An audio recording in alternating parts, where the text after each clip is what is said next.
بسم اللہ الرحمن الرحیم۔ وہ دونوں کلاس فیلو تھے۔ لڑکی پوری یونیورسٹی میں خوبصورت تھی اور لڑکا تمام لڑکوں میں وجیہہ۔ دونوں ایک دوسرے سے ٹکراتے رہے اور آخر میں دونوں ایک دوسرے کی محبت میں گرفتار ہو گئے۔ معاملہ رومیو جولیٹ جیسے تھا۔ دونوں کے خاندان ایک دوسرے سے نفرت کرتے تھے۔ شادی مشکل تھی۔ دونوں باعزت گھرانوں کے سعادت مند بچے تھے۔ یہ بھاگ کر شادی کے لیے تیار نہیں تھی اور خاندان اپنے اپنے شملے نیچے نہیں لا رہے تھے، لہٰذا معاملہ پھنس گیا۔ لڑکے اور لڑکی نے پوری زندگی شادی نہ کرنے کا فیصلہ کیا۔ یہ دونوں اپنے اپنے گھر میں رہتے رہے۔ 5 سال دونوں کے درمیان کوئی رابطہ نہ ہوا۔ والدین شادی کی کوشش کرتے مگر یہ انکار کرتے رہے، یہاں تک کہ لڑکی کے والدین ہار مان گئے۔ لڑکی نے لڑکے کو فون کیا۔ لڑکے نے فون اٹھایا، لڑکی کی صرف ہیلو سنی اور کہا، مجھے بتاؤ میں نے بارات لے کر کب آنا ہے۔ دونوں کے والدین ملے، شادی ہوئی اور دونوں نے اپنا گھر آباد کر لیا۔ لڑکے نے کاروبار شروع کیا، اللہ تعالیٰ نے کرم کیا اور وہ خوشحال ہو گئے۔ یہ شادی 20 سال چلی، اس دوران 3 بچے ہو گئے۔ خاتون کو اپنے حسن، اپنی خوبصورتی پر بہت ناز تھا۔ وہ تھی بھی ناز کے قابل۔ وہ 45 سال اور 3 بچوں کی ماں ہونے کے باوجود جوان لگتی تھی۔ خاوند بھی روز اول کی طرح اس پر فریفتہ تھا۔ وہ روز جی بھر کر بیوی کی تعریف کرتا تھا، لیکن پھر ایک دن وہ ہو گیا جو نہیں ہونا چاہیے تھا۔ خاتون کی گردن پر چھوٹی سی گلٹی نکلی اور یہ گلٹی پھیلتے پھیلتے ناسور بن گئی۔ ڈاکٹروں کے دکھایا، ٹیسٹ ہوئے، پتہ چلا خاتون جلد کے کینسر میں مبتلا ہے۔ خاوند صرف خاوند نہیں تھا، وہ اپنی بیوی کا مہیبال تھا۔ وہ بیوی کو لے کر دنیا جہاں کے ڈاکٹروں کے پاس گیا، ایک کلینک سے دوسرے کلینک، ایک ڈاکٹر سے دوسرے ڈاکٹر اور ایک ملک سے دوسرے ملک۔ وہ دونوں چلتے رہے یہاں تک کہ ڈاکٹروں نے جواب دے دیا، خاتون کا جسم گلٹیوں سے بھر گیا۔ یہ مصیبت ابھی ختم نہیں ہوئی تھی کہ ایک دن دوسری آفت آن پڑی۔ خاوند کی گاڑی ٹرک سے ٹکرائی اور وہ شدید زخمی ہو گیا۔ وہ ہسپتال پہنچا، پتہ چلا وہ بینائی کی نعمت سے محروم ہو چکا ہے۔ آپ اس کے بعد المیہ ملاحظہ کیجئے۔ شہر کا خوبصورت ترین جوڑا بدقسمتی، بیوی جلد کے کینسر کی مریض اور خاوند آنکھوں سے اندھا۔ لوگ انہیں دیکھتے تھے تو کانوں کو ہاتھ لگاتے تھے، لیکن یہ دونوں اس کے باوجود مطمئن تھے۔ یہ روز صبح باغ میں واک بھی کرتے تھے، سنیما بھی جاتے تھے اور ریستورانوں میں کھانا بھی کھاتے تھے۔ بیوی خاوند کا ہاتھ پکڑ کر ساتھ ساتھ چلتی تھی، وہ اسے گائیڈ کرتی تھی اور خاوند بیوی کے گائیڈنس پر چلتا جاتا تھا۔ یہ سلسلہ بھی کئی ماہ تک چلتا رہا، لیکن پھر بیوی نے خاوند سے ایک عجیب مطالبہ کر دیا۔ وہ اکیلی سوئٹزرلینڈ جانا چاہتی تھی۔ خاوند نے وجہ پوچھی، بیوی کا کہنا تھا وہ 10-15 دن اکیلی رہنا چاہتی ہے۔ خاوند نے اس کے ساتھ جانے کی ضد کی، لیکن وہ نہ مانی۔ اصرار اور انکار بڑھتا رہا، یہاں تک کہ آخر میں وہی ہوا جو ایسے معاملات میں ہوتا ہے۔ خاوند نے بیوی کو اجازت دے دی، بیوی سوئٹزرلینڈ چلی گئی۔ خاوند نے وہ 10 دن بڑی مشکل سے گزارے۔ وہ شادی کی 20 برسوں میں ایک دن کے لیے بھی اکیلی نہیں ہوئی تھی۔ یہ ان کی جدائی کے پہلے 10 دن تھے۔ یہ 10 دن پہاڑ تھے۔ خاوند اس پہاڑ تلے سسکتا رہا۔ 10 دن بعد بیوی نے آنا تھا۔ خاوند ایئرپورٹ پہنچا لیکن بیوی نہ آئی۔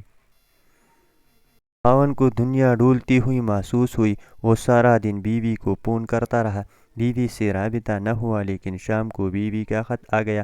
وہ خط ان کے بیٹے نے پڑھا۔ وہ خط صرف خط نہیں تھا، وہ ایک تحریری قیامت تھی، اور پوری خاندان اس تحریری قیامت کا شکار ہوتا چلا گیا۔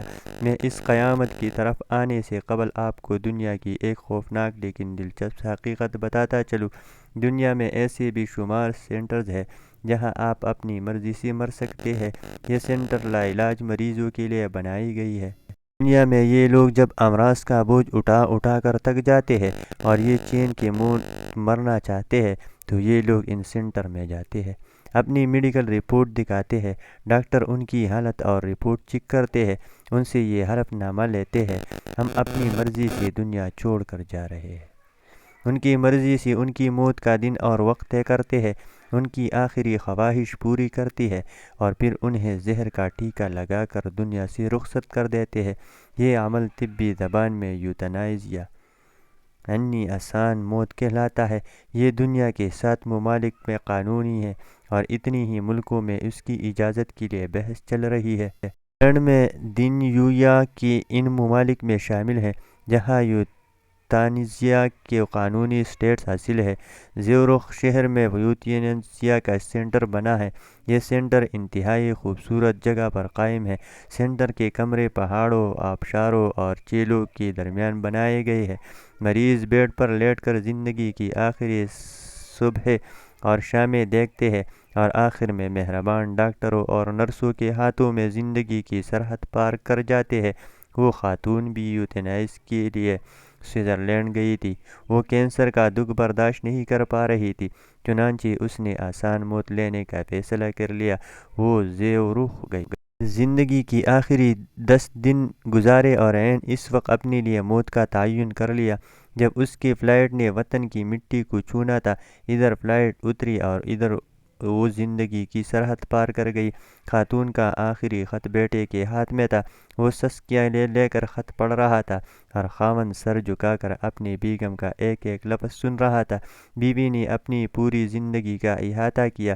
اس نے بتایا وہ جب پہلی بار یونیورسٹی میں ملے تھے تو اس نے کیا محسوس کیا تھا، وہ یونیورسٹی میں لڑتے کیوں تھے، اور وہ کون سا دن تھا جب لڑتے لڑتے اسے اس سے محبت ہو گئی تھی۔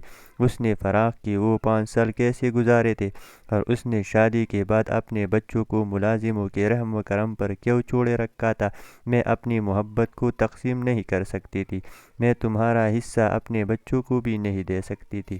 اس نے 20 سال ازدواجی زندگی کس مسرت اور سرشاری میں گزاری، اور پھر جب اسے پہلے گلٹی نکلی تو اس نے کیا محسوس کیا۔ وہ خود کو روز بروز بدصورت ہوتا ہوا دیکھتی تھی تو اس کے دل پر کیا گزرتی تھی۔ وہ قدرت کا یہ فیصلہ بھی سہتی چلی گئی، لیکن پھر عجیب واقعہ ہوا۔ آپ نے پہلے بچے بورڈنگ اسکول میں بھیج دیے۔ میں جانتی تھی آپ نے یہ فیصلہ کیوں کیا۔ آپ نہیں چاہتے تھے میرے بچے مجھے اس حالت میں دیکھیں اور پھر میں ان کی آنکھوں میں اپنے لیے ترس دیکھوں۔ پھر آپ ملازموں کو رشوت دیتے تھے اور وہ روزانہ کوئی نہ کوئی شیشہ توڑ دیتے تھے۔ میں آپ سے شیشے لگوانے کا کہتی تھی، آپ ہنس کر ٹال جاتے تھے۔ یوں آہستہ آہستہ گھر سے سارے آئینے غائب ہو گئے۔ آپ نہیں چاہتے تھے میں اپنی آنکھوں سے اپنی بدصورتی دیکھوں۔ بات اگر یہاں تک رہتی تو بھی میں برداشت کر جاتی، لیکن آپ نے آخر میں عجیب کام کیا۔ آپ نے ایکسیڈنٹ کیا اور خود کو اندھا ڈکلیئر کر دیا۔ میں جانتی ہوں آپ کی آنکھیں ٹھیک ہے، آپ مسلسل 6 ماہ سے اندھے پن کی ایکٹنگ کر رہے ہیں، اور میں یہ بھی جانتی ہوں آپ نے ایسا کیوں کیا۔ آپ نہیں چاہتے تھے میرے دل میں ایک لمحے کے لیے بھی یہ خیال آئے میں آپ کو بدصورت دکھائی دے رہی ہوں، یا میں آپ کی آنکھوں میں اپنی بدصورتی کو پڑھ لوں۔ چنانچہ آپ اندھے بن گئے۔ آپ کا یہ مصنوعی اندھا پن محبت کی انتہا تھی۔